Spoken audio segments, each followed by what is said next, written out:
Welcome to Guiding Echoes, the show that loves to inspire and empower you to awaken your intuitive abilities and develop your psychic skills. I'm your host, Nicole Antoinette. Join me as we dive into exciting topics such as spirit communication, energy healing, intuition, consciousness, and so much more. The fun begins right now. And welcome to 105.3 FM New Orleans. You're listening to the UPRN Network.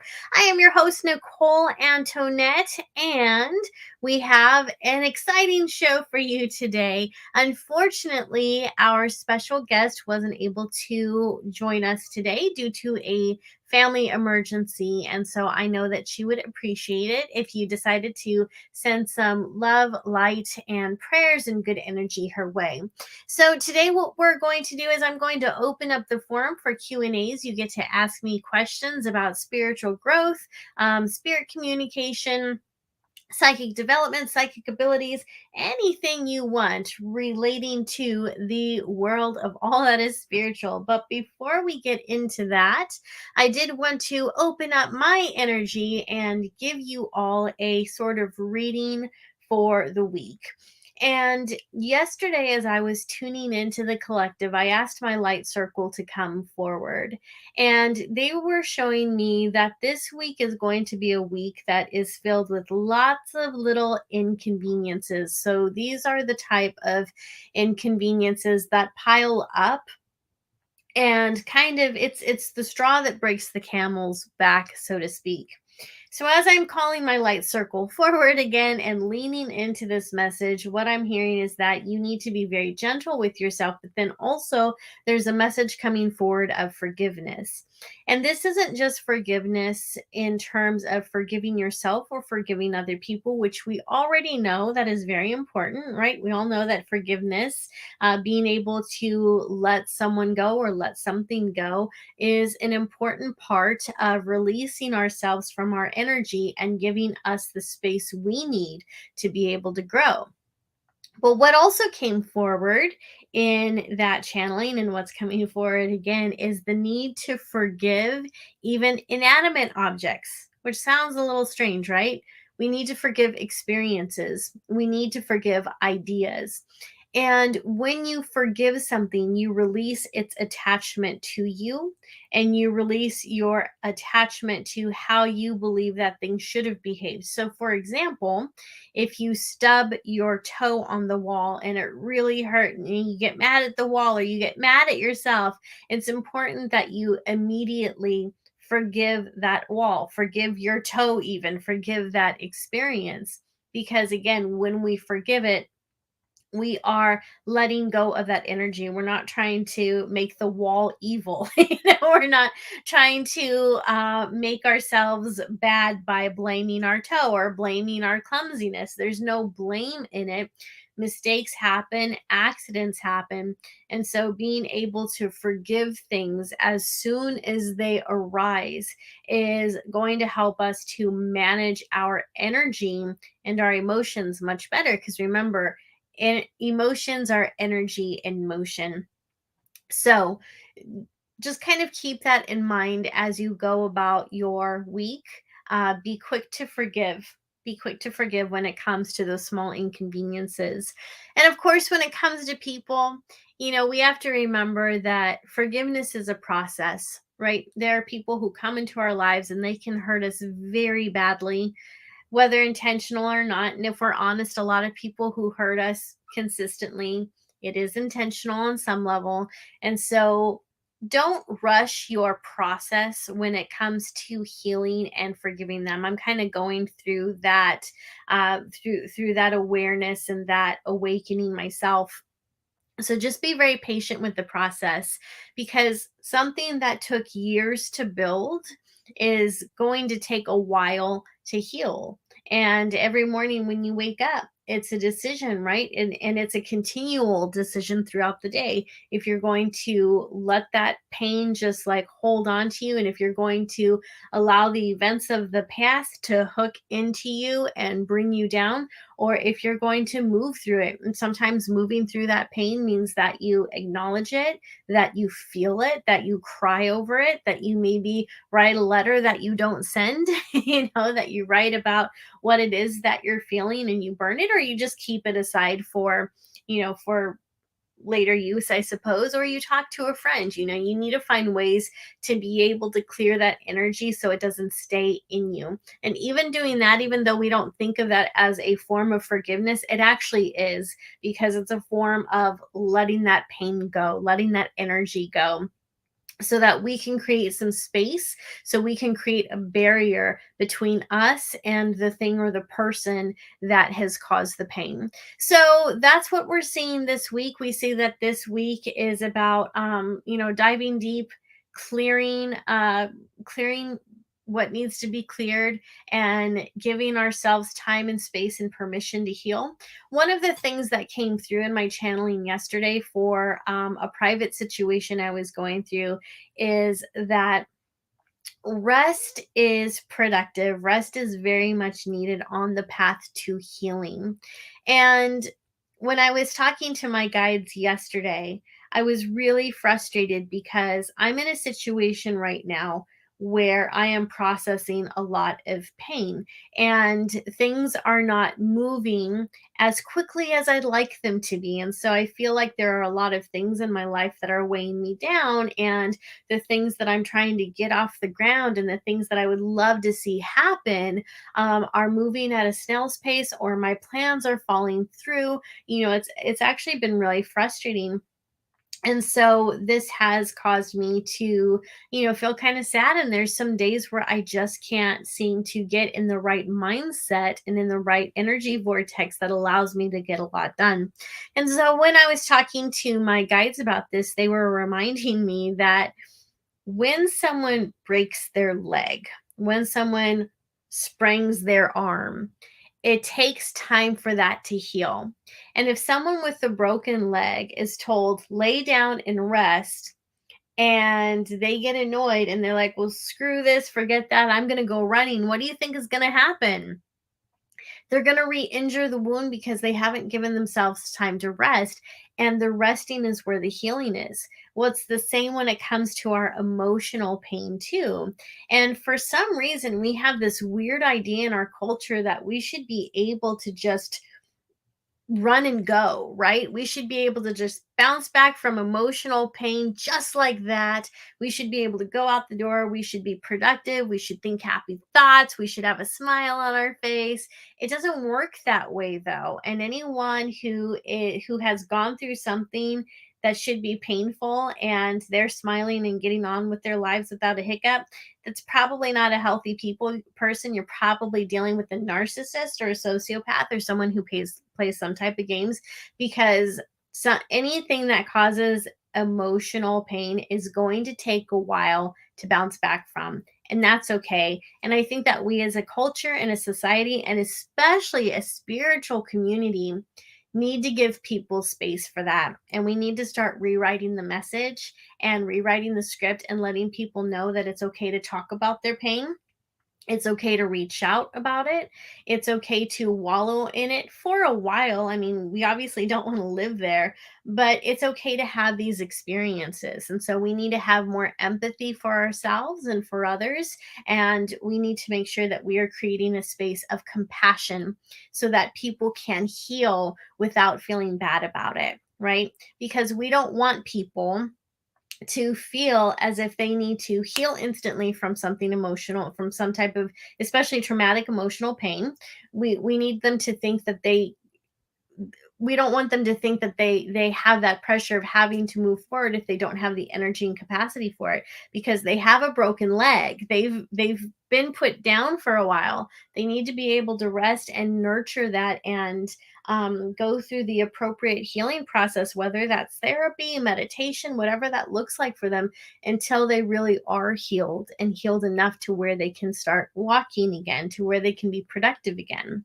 And so that's just my reminder to you, is that if you are in a space where you know that you need to rest or you just don't have the energy for anything, you're not procrastinating, you're not lazy, and you're not too sensitive.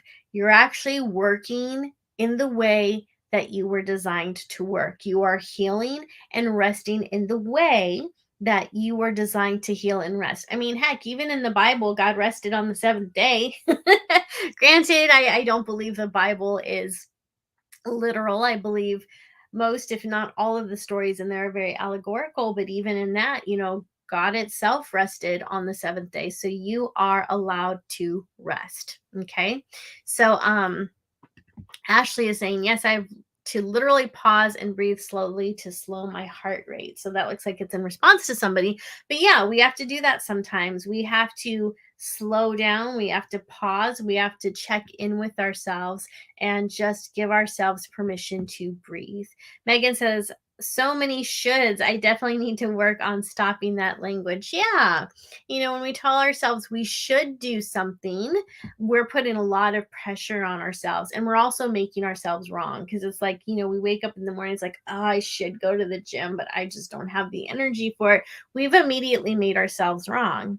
But if we say, I could go to the gym, well, now it's an option. It's not a should. It's not making ourselves wrong. It's a, I could go to the gym. I could also go for a walk. I could also stay in bed longer.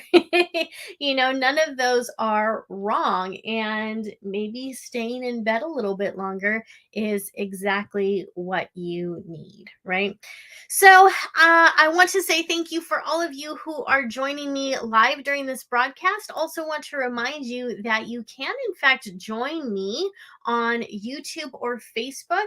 When you join me on YouTube or Facebook, you can join in the conversation. You can ask me questions, and you can also get involved with the fabulous conversations that take place in the chat section of this video. So you can join me on youtube.com/guiding echoes. You can also join me on my Facebook page, which is also called Guiding Echoes.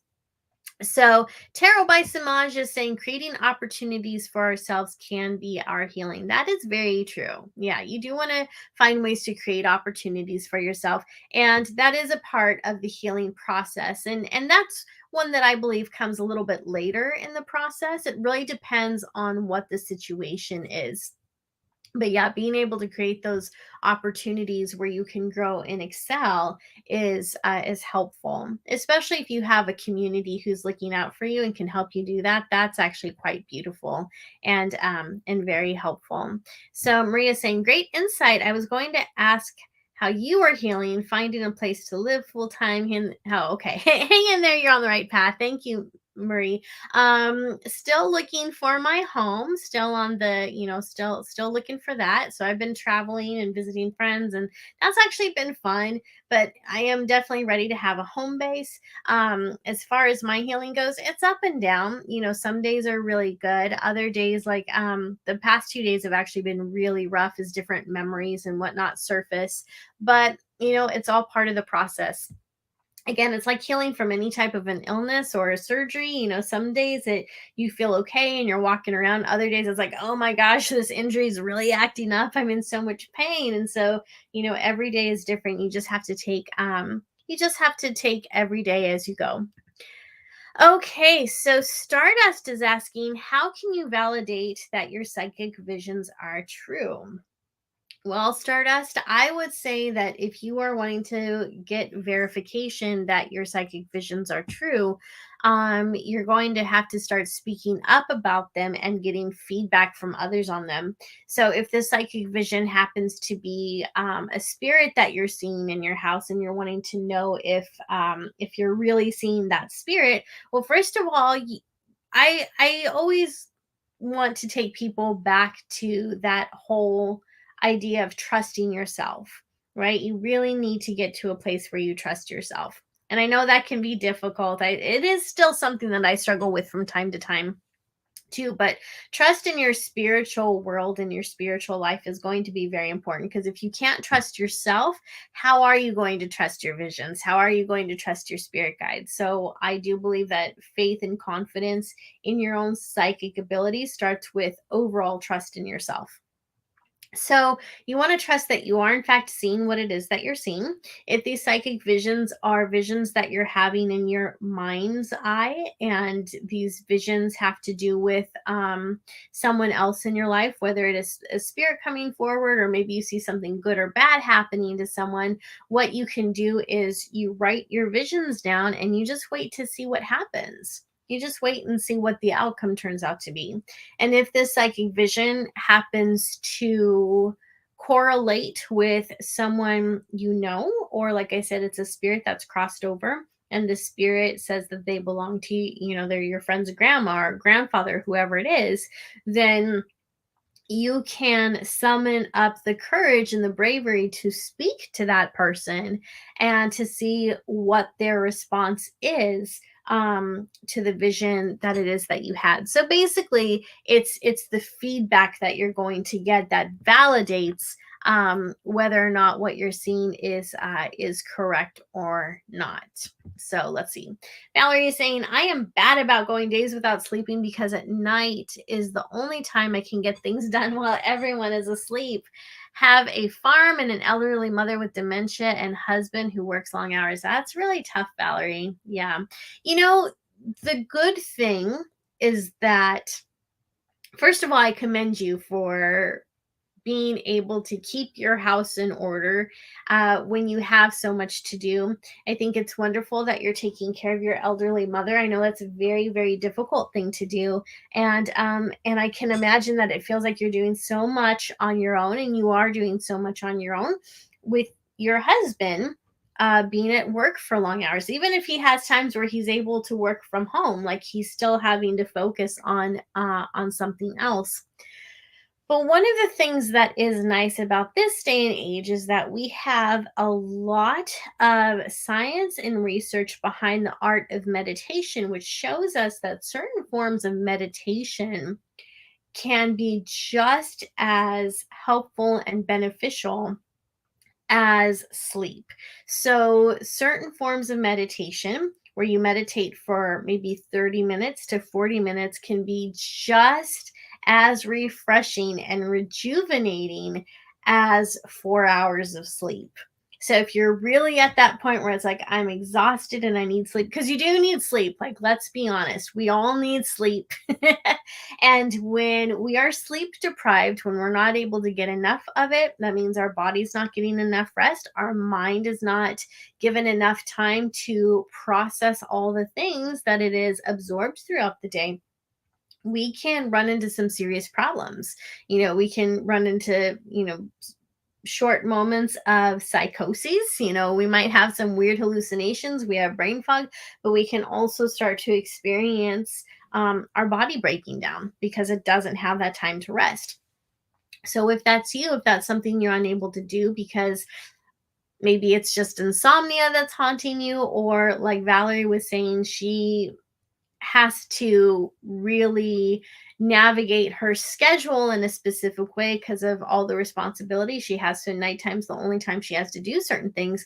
Then you may want to look at different forms of meditation that will help you to recover the healing abilities that you've lost from not being able to sleep appropriately. So that's just my 2 cents. So CF is saying, I feel like my healing is 2 steps forward, 1 step back. It takes time. Absolutely. And I'm there with you. That's how I've been feeling a lot of things. And it can be really frustrating because you can get your hopes up about something, or you just feel like things are finally getting better. You're like, oh, I finally got my energy back, or I finally have overcome these headaches, or whatever it is. And then it's like one day you wake up and you're like, oh crap, like I'm not feeling good again. And you try to get back into that vortex where everything feels good and warm, and for some reason you just can't seem to get it there. And so one of the things that I do want to acknowledge, because as I'm talking about this, I hear my guides kind of coming in, and they're saying you have to remember, if you're an empath or an HSP, you have to remember that you are also navigating and purging and funneling through the energy of the collective. So on those days where you wake up and you're not feeling good, it's not because you've done anything wrong, and it's not even because your healing is taking a step back. It's because your empathic and HSP abilities have lit up for whatever reason. They decided to turn on that day. And so now you're kind of feeling the energy of the collective. And why do empaths feel this? Empaths feel the energy of the collective because they're kind of like energy filters in the world. They're these wonderful people who walk around and they're filtering the energy and they're helping to transmute it. The problem is a lot of empaths don't know that that's what they're supposed to be doing. So they just take on all this energy and they hold on to it, and they start to get sick and they start to get depressed and they start to become angry. And so if you're an empath, which CF, I believe you are, you definitely need to find ways to be able to lean into that energy when you feel it. Just lean into it and find a way to funnel it back to the earth, or into the atmosphere, into the universe where it can be transmuted. And I'm also hearing that if you're able to make that a practice, you're going to find that those days where the energy feels overwhelming to you, instead of it lasting all day, it may last just half a day or a few hours. So for my empaths out there who are listening to this, take note, because the universe just gave you some really interesting information. You don't have to be down in the depths and low energy all day. And if you're feeling that low energy, especially after something good has happened, it's not your fault. You're not doing anything wrong, especially if you can't get back into that vortex of good luck, good health, good energy, good whatever. It's because you're an empath. You were built this way. You signed up for this. This is your superpower, to be able to help purge and cleanse the earth. And so being able to feel and absorb and take in that energy and transmute it, give it back to the earth, give it back to the universe, with the intention that I am releasing this energy from the collective back into the universe so that it can be healed, so that this energy can be purified, transmuted, and recycled into something beautiful. So that is that's what empaths have the ability to do. So let's see. Megan is asking, what are some things that I can do to support my 9-year-old who heard things and sees things? I trust that she is telling the truth, but what are some practices I can give her to strengthen her mediumship gifts? So Megan, there's a few things with this. First of all, I think it's amazing that your 9-year-old has not just the ability to see and hear these things, but how very beautiful that she can talk to you about it, because there's a lot of children who don't have that type of support from any adults in their lives, and that can be really scary for them. So it's very cool that you're asking about this. So teaching her how to meditate is going to be very helpful for her. Teaching her how to visualize the white light and how to expand her energy and close off her energy will be helpful for her as a little medium, and even as an adult medium. Because what the white light does is the white light or the golden light, really she can use any color that she wants, but most of the time you're going to hear mediums talk about the white light. I typically use pink or blue light. Those just feel more comfortable for me. But those lights end up being very protective, and they also represent her own energy. And so when she's able to visualize the white light of her soul expanding, that allows her to connect with the energy of the universe better. And it also, again, serves as her own protection. You also want to teach her to set boundaries and intentions. So one of the intentions would be only spirits of light and love and of benevolence are allowed to connect with me. So basically only good spirits can surround her, can talk to her. And she can also start working with her guides and angels and asking them for protection against any energies, which would include people or maybe spirits that would want to confuse her or hurt her in some way. And when I say hurt her, that can even that doesn't necessarily mean physical, although we've all heard stories about ghosts and energies that have physically hurt people. But on a mediumship level, protection so that you're not hurt by them can even be what they show you in your mind's eye. Because even as a medium, when I was a kid, I saw some really scary things that I didn't see with my physical eyes. I saw them in my mind's eye, just these random weird things that would pop into my head, and those could be scary. And since I didn't grow up with parents that I could really talk to about it, I just kind of, kept those thoughts and ideas to myself. And it wasn't until I was an adult that I realized, oh, hey, I can tell those thoughts to go away. So those are the main things I would suggest that you do. So meditation, white light meditation, visualizing the white light, and connecting with their guides, and definitely setting the intention for what type of spirits are allowed to connect with her. Let's see. Christy's saying, when people say they see it with their third eye, could you explain that? Is it like a picture popping in your head? Yes, Christy, that's exactly what it is for most of us. So your third eye, a lot of people believe that the pineal gland is responsible for the abilities that your third eye has. So your third eye is a chakra. It is an energy center. It is located kind of in between your eyebrows, but up just a little bit. And you want to, some people believe it's more towards the center of the brain, again, towards where your pineal gland is. Actually, that's the back of the brain, isn't it? I don't know. I'd have to research it again. I don't remember exactly where it is. But yeah, when your third eye is open, and by the way, I believe the third eye is always open. So when people talk about their third eye being blocked, I don't think the third eye is ever really blocked. I think that we just don't allow it to channel the information that would be helpful or beneficial to us. And so it's not that it's blocked, it's that we're just not allowing it to tune into the right thing. And that happens when we're not setting the appropriate intentions for what we need our third eye to do. But yes, it does.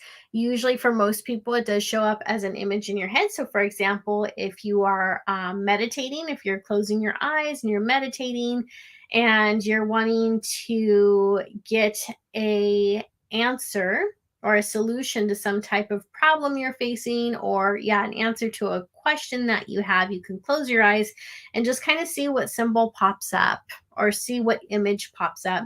But it can also happen when you're kind of in a trance like mode. For example, when you're doing something mindless like driving, you might have something pop in your head. Or when you're washing the dishes or doing something mundane and your mind begins to wander, that's a time when your third eye can really get active and start showing you some interesting things. So let's see, what else have we got going on? So Ashley's saying, I recently noticed animals are trying to connect with me almost daily. I have never felt animals this often. Is there any way to slow down the frequency? That's a good question. I'm not sure if you're asking about slowing down the frequency. So are you saying that you don't want the animals to connect with you as much? If that's the case, you can just mentally ask them to go somewhere else.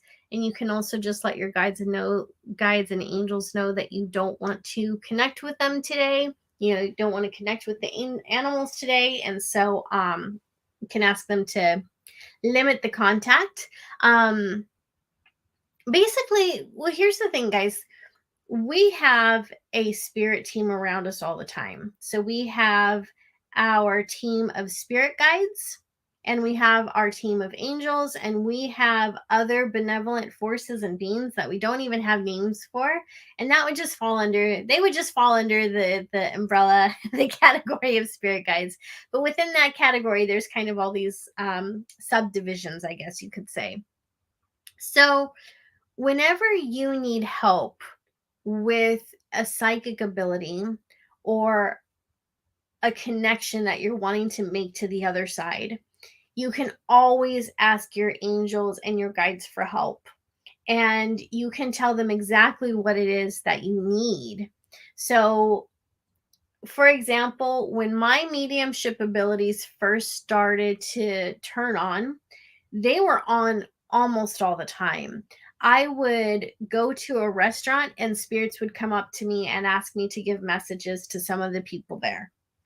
That was very distracting. There was a time when I went to go get frozen yogurt with a friend of mine, and while her and I were talking, this female spirit came up.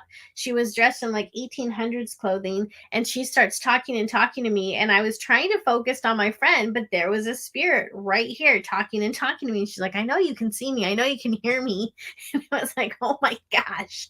And so finally, I had to ask my friend to give me a moment because I had to talk to the spirit that had just approached our table. So fortunately, at my friend believed in spirits and believed in the spirit world, so she believed in all this stuff. And so, I started talking to the spirit, and then I told the spirit, like, look, I'm trying to have lunch with my friend. Like, can you please, leave me alone? We can talk a little later if you want to. And she's like, oh, that's okay. I've gotta go somewhere anyway, but I'll be right back. And I was like, okay, that's a little weird. So she left. So I started talking to my friend again, and within, I think it was 20 or 30 minutes, the spirit came back, but this time she came back with a lot of people, and she started telling me about a fire that had taken place and how they used to live down by this river. And I was like, river? What river? There's no river around here. I had totally forgotten that there was a river within 10 miles of where I was having froyo with a friend. And so there were constant distractions like that were happening, and they were fascinating, and sometimes they were fun, but for the most part they were distracting, and they were, I hate to say useless, but I felt useless because I couldn't help any of these spirits. And if I was out having a date night, or I was with a friend, or I was even just like trying to go grocery shopping and these spirits are coming up to me, it was so distracting that I couldn't get things done, and I couldn't place my focus on the people that I wanted to focus on. And so I started talking to my guides and angels and was like, look, I'm really excited that all these amazing spirits are coming up to me and talking to me, like, this is fascinating, but I can't do this all the time. I can't do this all the time. I need you to stand guard and only allow spirits to come forward when I'm ready for them to come forward. And so that was a way of setting boundaries, and it worked. I don't have a lot of spirits that bombard me like that anymore. The only time that they talk to me really is when I allow my energy to open and when I'm ready for that communication. The only exception to that is if I go to an area or a house that is extremely haunted. When you're a medium or an empath, or you're highly intuitive, all bets are off when you go someplace that is extremely haunted, because now you are on the property. You're basically in the world of someone else. Basically, I believe that haunted locations kind of exist in a different dimension, but yet they're layered so closely to our dimension that we're able to sense them and feel them. And that's a topic for another time. But yeah, so unless I go to a haunted location, then I can start picking up things like crazy. Like when I went to a haunted location in New York, oh my gosh. As I was driving up to the property, I was already seeing strange things. And a lot of what I was seeing was validated pretty quickly when I got there, not just because of what I saw with my own two eyes, but because of the stories that I heard from other people there. So that was pretty interesting. So anyways, just remember, you can always ask your guides and your angels for help setting boundaries, or for help with bringing in your psychic abilities and vision stronger. They will help you. So Christy's saying HSP. So HSP stands for highly sensitive person. So a highly sensitive person has a lot of overlap with an empath.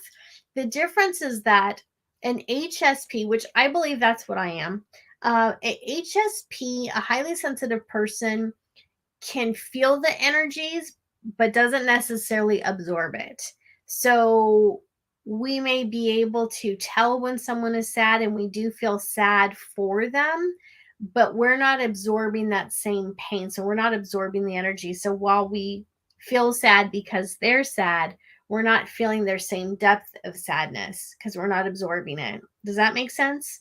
HSPs also tend to be very sensitive to sound, to the temperature in the room.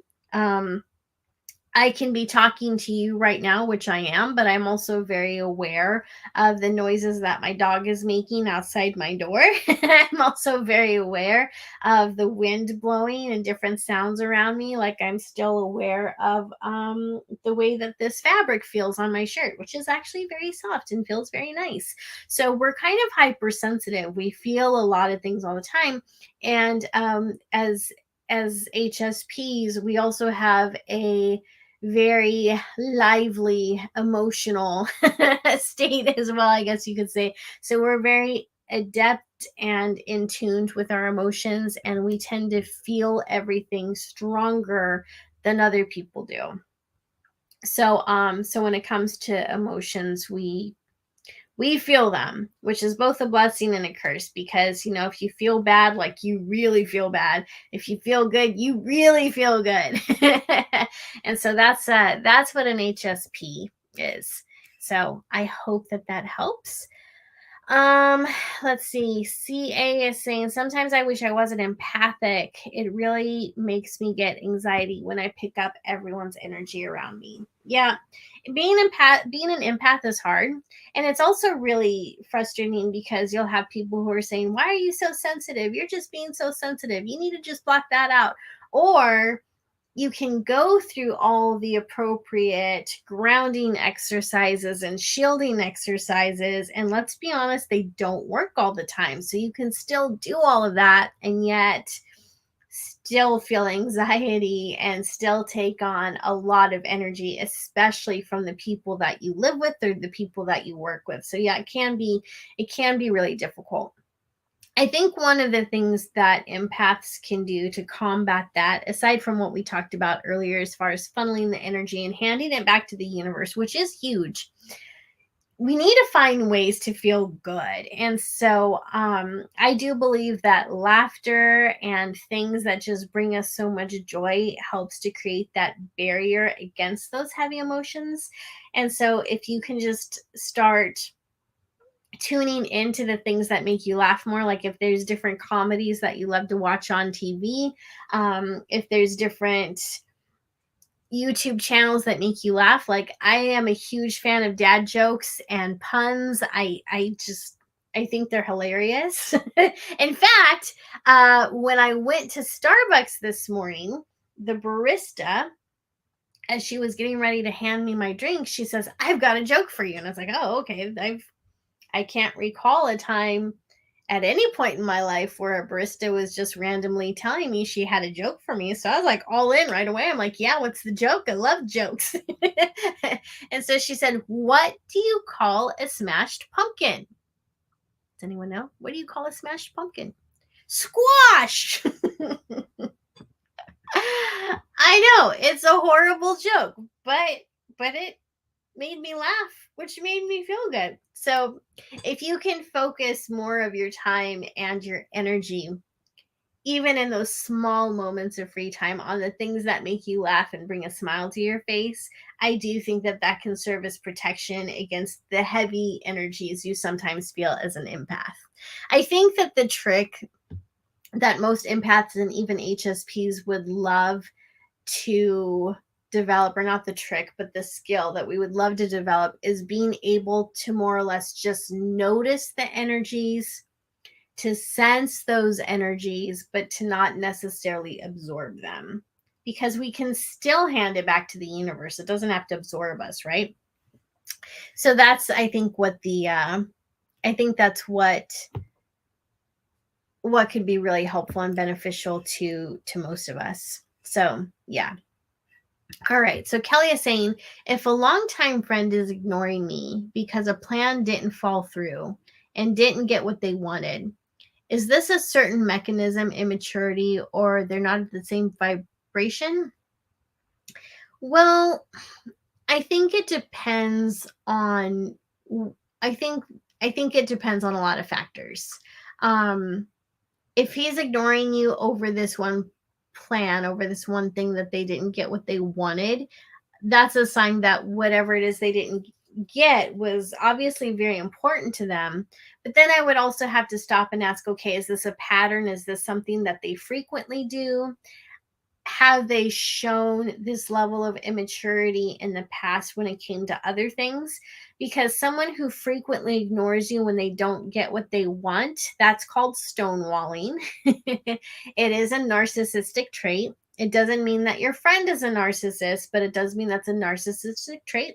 But it could also be another form of pain that's showing up. So maybe it's an empath who has a narcissistic trait. But anyway, stonewalling is not good. Ignoring someone over something like this is it's not helpful. But again, it also depends on what that plan was.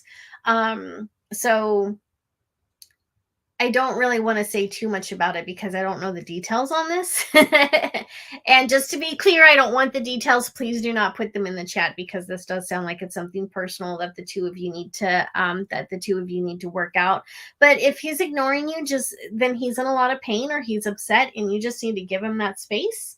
And you guys are definitely not in the same vibration right now because you want to be able to continue that relationship and kind of, have this as water under the bridge, and he's not ready to do that right now for whatever reason. That's not where he is. So you just have to give him that space, and when he's ready to come back and make amends and talk about it, then he will.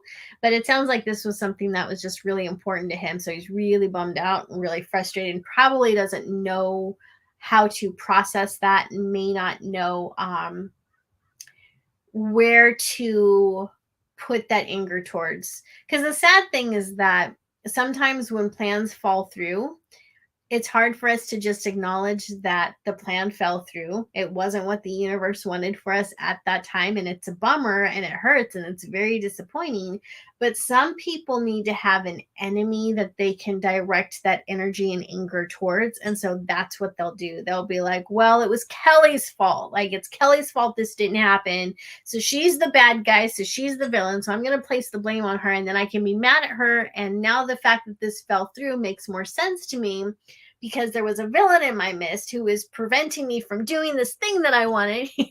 I'm not saying that's what Alex is actually doing. I think he's actually just really bummed out. But it is what some people do. That is something that some people do. So just give him his space. When he's ready to come around, he will.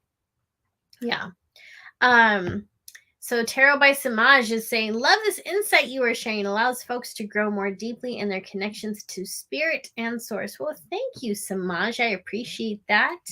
By the way, guys, Samaj is a very gifted tarot reader. I had a reading from him, I believe it was 3 weeks ago, when I was trying to make a decision about something. I just need a little clarity and guidance. And Samaj very lovingly offered to help me with that. And so he was able to tune into the energies and lay out some cards. And what was fascinating wasn't just how well he presented himself when he was doing the card reading, because that's something I'm always interested in, is a person's presentation and how they read the cards. Because some people are really compassionate and great when they're delivering a message, and other people tend to be more to the point.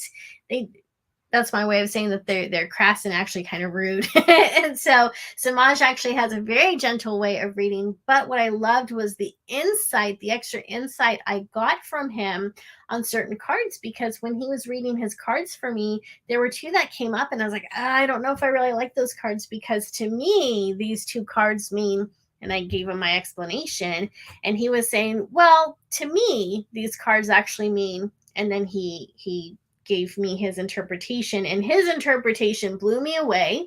I was like, oh my gosh, I never thought of that before.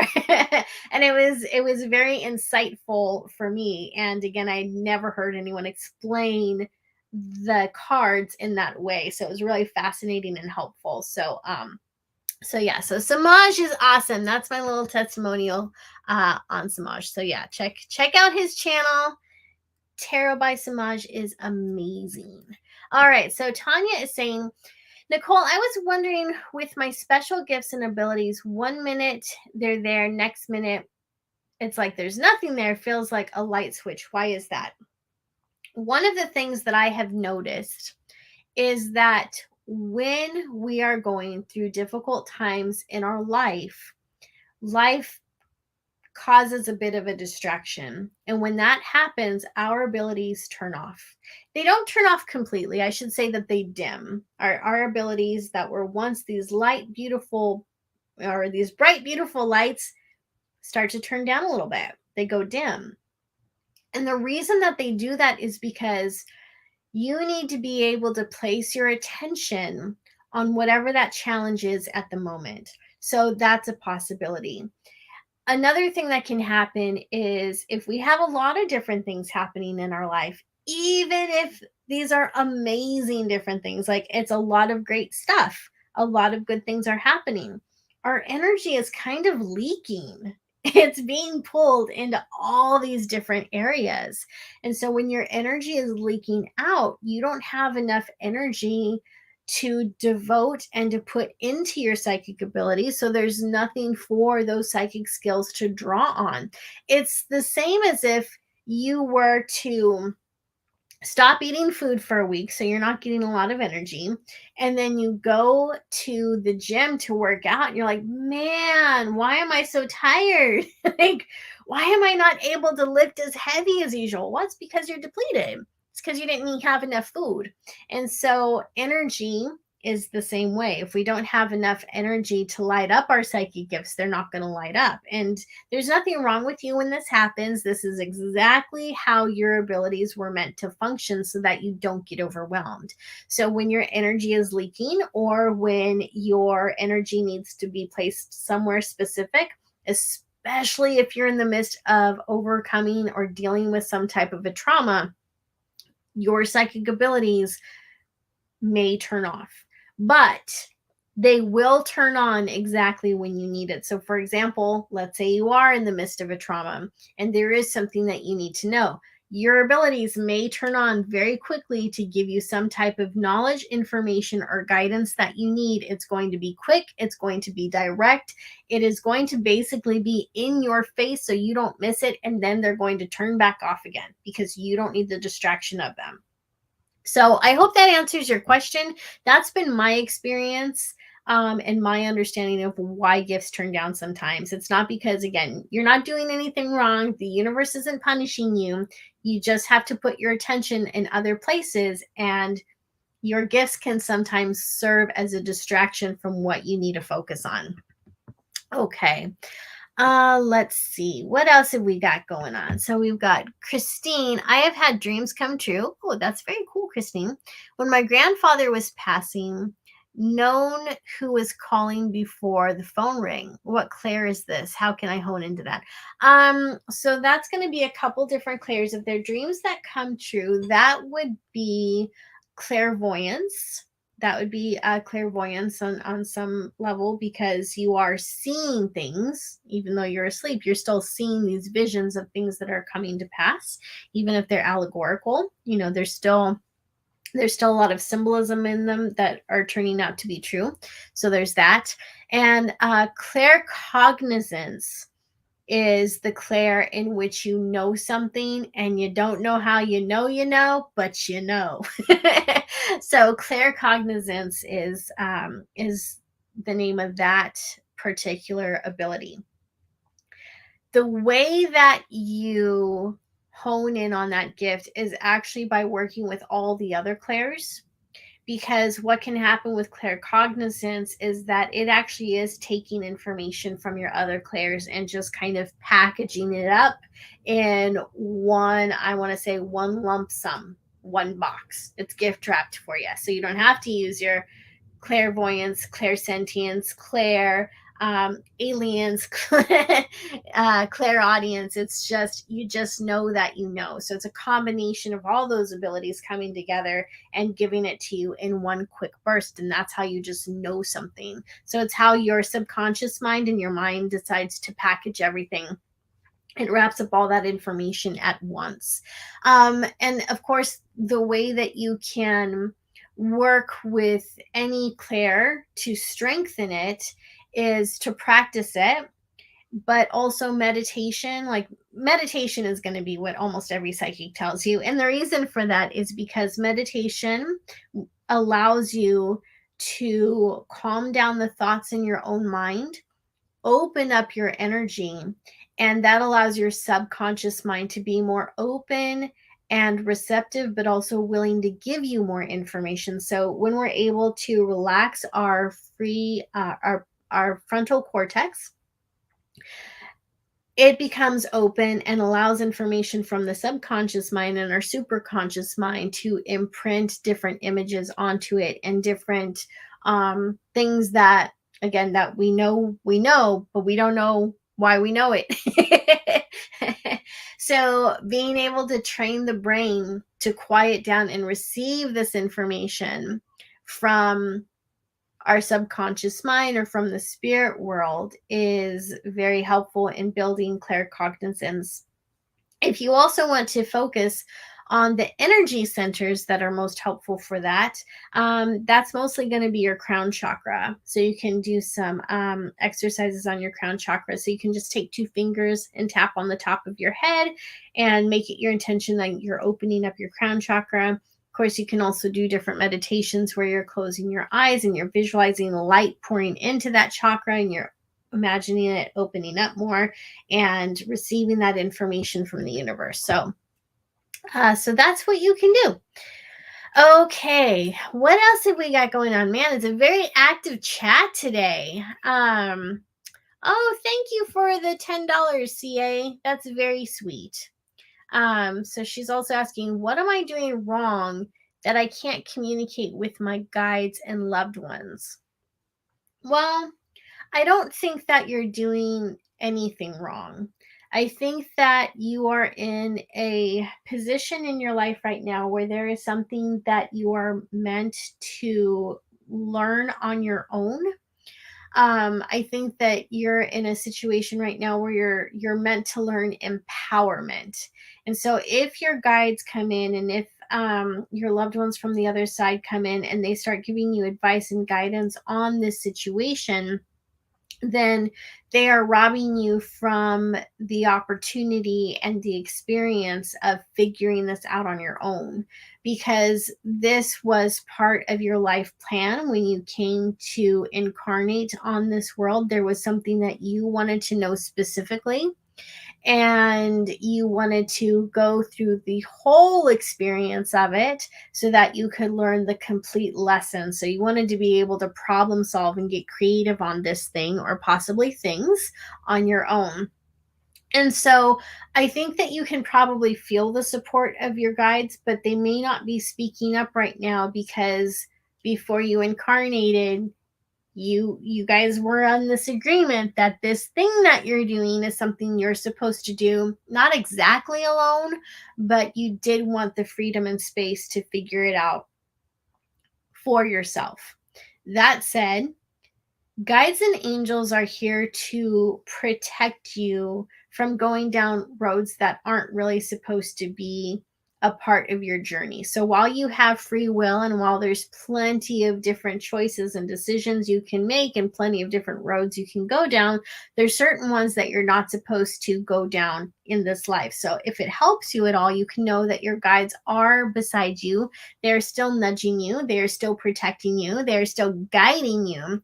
But sometimes we just can't hear it.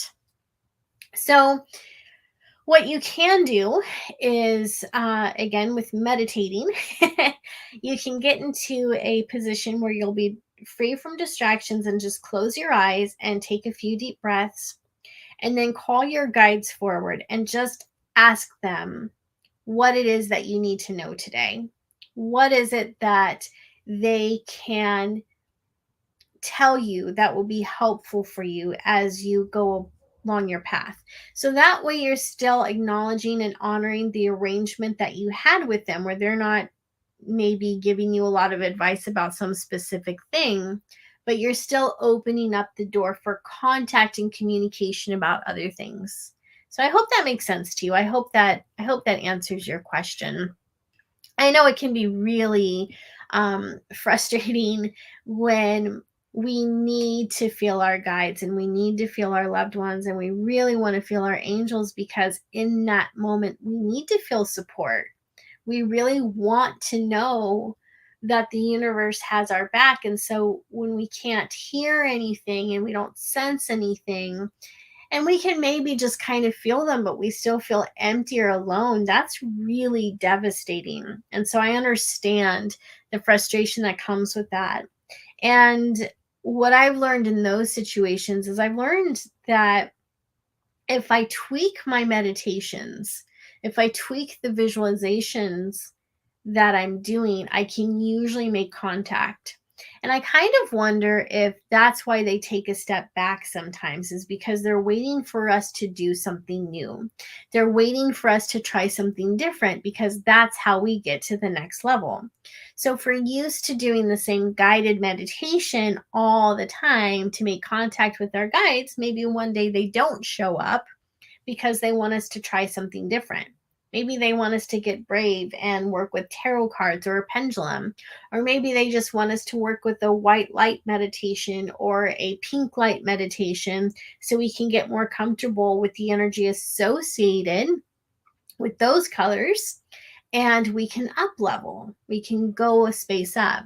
So when the old things aren't working anymore, try something new.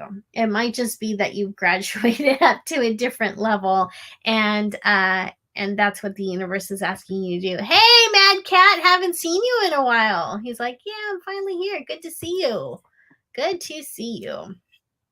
All right. Let's see. Okay, and so Jay just gave a suggestion about the crown chakra. She says, I just say crown chakra open. So, that's another thing that I'm glad that she brought that up, because, yeah, I think sometimes we overcomplicate things. When you are first learning how to open your chakras and how to expand your energy, it's going to take a while. You might have to do a little more work. Again, it's like when you go to the gym, you don't immediately go for the 50-pound dumbbells if you haven't worked out in ages, right? You're going to start with the 5 pounds and then the 10 pounds or the 20 pounds. And you start working your way up to where, lifting a 20-pound is like no big deal. And maybe lifting a 50-pound dumbbell is no big deal. It's the same thing with psychic ability. So once you get up to a certain level, you may not have to sit down and breathe for a few moments and place your attention on your crown chakra. You can just place your attention there immediately and say, crown chakra open, and know that it will, because you worked up to that. So, yeah, all of this stuff does get simplified as you continue to do it. Like when I want to connect to my guides, for the most part, I don't have to spend a lot of time in meditation getting to a sweet spot. I can close my eyes, and usually I'm there within a few seconds to a couple minutes. Like I can see and feel my guides coming towards me. And I feel like I may have just jinxed myself, because now that I've acknowledged that that's how I do it, maybe they're going to be like, hey, Nicole, you know what? That's not going to work anymore. We want you to up level now. Oh my goodness, I hope not. I'm kind of tired of up leveling right now. So this person, so do you like stuff, says, I feel very strongly that I should resume doing tarot card readings, but there's a block. How do I remove the block? Or rather, what's blocking me? That's a really good question. So what I would suggest you do is sit with that energy for a while and just focus on the block and see where you feel it in your energy or in your body, and then talk to it. Actually ask that block, because that block is a source of energy and it has a consciousness to it. So ask it, what are you doing here? Why are you blocking me? Are you protecting me from something? Are you just here for a form of prevention? Like, why are you here? So I would do that. Another thing, and just see what it says. See what the block says. It might be trying to get you to confront a problem or a false belief that would be helpful for you to overcome before you dive into your tarot practice further. Another thing you can do is send light and love energy to that block and help it to transmute and go away. And the third thing that you can do is a stream of consciousness writing, where you take a pen and paper and you focus on the block and you focus on how you feel, and you just write down everything that's coming out about it. And when you're done writing it, put it aside for a few minutes, come back to it, read it, see what you learned, and then you can take some action from there. So, all right, friends, can you believe that it's been an hour already? Oh my goodness, it goes by so fast, doesn't it? So thank you so much for joining me here on the Guiding Echo Show on 105.3 FM New Orleans on the UPRN network.